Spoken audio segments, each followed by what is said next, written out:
Philippines, prepare for a revelation that will shake your convictions.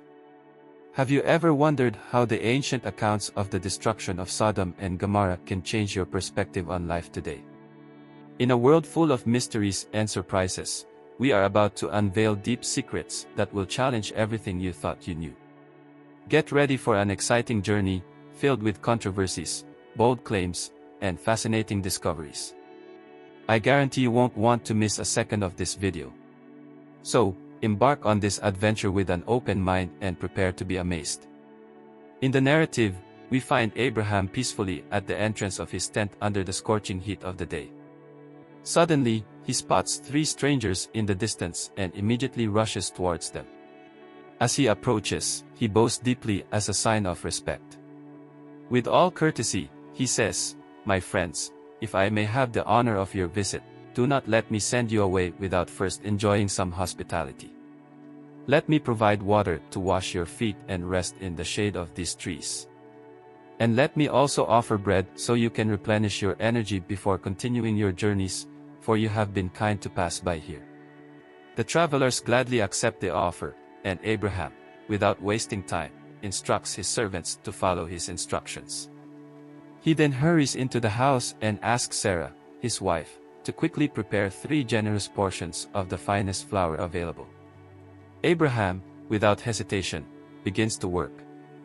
He skillfully kneads the flour and deftly shapes the bread.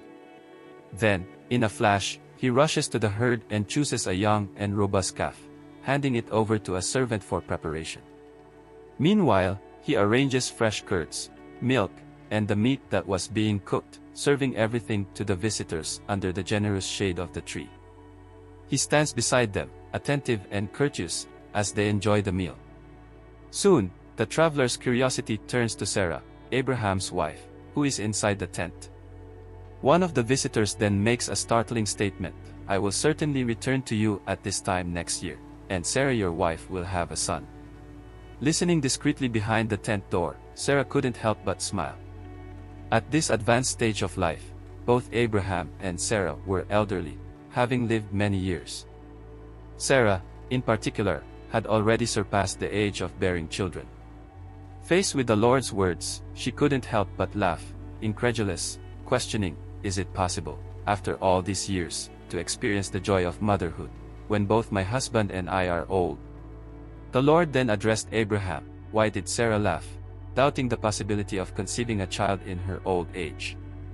Is there anything too wonderful or difficult for me, the Lord, to do at the appointed time? When I return next season, Sarah will have a son." Surprised, Sarah denied laughing out of fear, but the Lord insisted, "No, you laughed." After this episode, the men rose and looked toward Sodom, while Abraham accompanied them to bid farewell. The Lord pondered whether to conceal from Abraham what was about to happen. He considered that Abraham was destined to be the patriarch of a great nation and that all the nations of the earth would be blessed through him. He had been chosen to instruct and guide his children and all his family to follow the ways of the Lord, practicing what is right and just, so that the Lord could fulfill the promise made to him. Then the Lord revealed that the outcry against Sodom and Gomorrah was intense and that the sins committed by its inhabitants were exceedingly grave. He decided to personally assess whether the actions of the inhabitants of these cities were really as bad as the outcry that had reached him indicated. If they were, he would know. With that, the 2 men set off towards Sodom, while Abraham remained before the Lord. Abraham approached and asked, "Would you destroy the city without sparing the 50 righteous who live there? Surely you wouldn't act like this, treating the righteous and the wicked alike, destroying both. Shouldn't the judge of all the earth act justly?" To this, the Lord agreed, "If I find 50 righteous people in the city of Sodom, I will spare the whole city because of them." With all humility, Abraham persisted, "I, who am only dust and ashes, dare to speak to you, Lord. And if there are only 5 less than 50 righteous people, would you still destroy the entire city because of those 5? The Lord answered, "If there are 45 righteous, I will not destroy it." Abraham did not give up and asked again, "And if there are only 40 righteous people?" God replied, "For the sake of 40, I will not destroy it." With all respect, Abraham continued, and if only 30 righteous people are found. The Lord assured, I will not destroy it if there are 30. Persistent, Abraham went on, let me speak to you once more. And if there are only 20 righteous people? The Lord guaranteed, for the sake of 20, I will not destroy it. Finally, Abraham respectfully asked to speak one last time, and if there are only 10 righteous people? God answered, for the sake of 10, I will not destroy the city. After completing his intercession, the Lord departed and Abraham returned to his place. This was Abraham's fervent plea on behalf of the inhabitants of Sodom, revealing his compassion and trust in divine mercy. The heart of this story is the question of justice. As the preceding verses unfold, it becomes clear that God has all the power to accomplish what he desires, but the lingering question is, will he act justly? God's responses to Abraham's pleas reveal the answer to this unsettling question. Interestingly, God had a dual purpose for revealing his plan: all nations would be blessed through Abraham. Therefore, God revealed to him that the city of Sodom would be eradicated even before he could receive these blessings through him. Additionally, Abraham had the responsibility to instruct his descendants about what is right and just, so they could enjoy divine blessings. If the corruption of these people was total, they would be judged. Abraham was completely convinced that there were righteous people in Sodom. So he made an appeal based on God's justice. His intercession reveals the greatness of his character. He prayed that all the people in those cities, both the wicked and the righteous, would be spared in the name of the latter. Previously, Abraham had personally rescued these people during a battle. Now he interceded for them with the same courage, perseverance, and generosity with which he had fought for them. Although some readers may be surprised at how Abraham negotiated with God, his prayers were made with genuine humility and deep respect. He pleaded for justice and for the salvation of Sodom.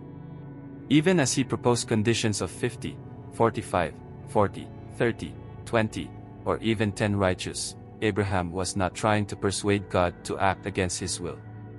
Lot's prayer for Zoar, on the other hand, was notably different. This highlights the theme of justice among those who would benefit from God's blessings, emphasizing the importance of divine justice and mercy in the narrative. These truths should concern Israel as much as they concerned Abraham, who turned them into compassionate intercession. In the book of Genesis, chapter 19, we find a striking episode. At evening, 2 angels arrived in Sodom and found Lot sitting at the city gate. Upon seeing them, he promptly rose to greet them and, bowing with his face to the ground, invited them, "Please, my lords, come to your servant's house.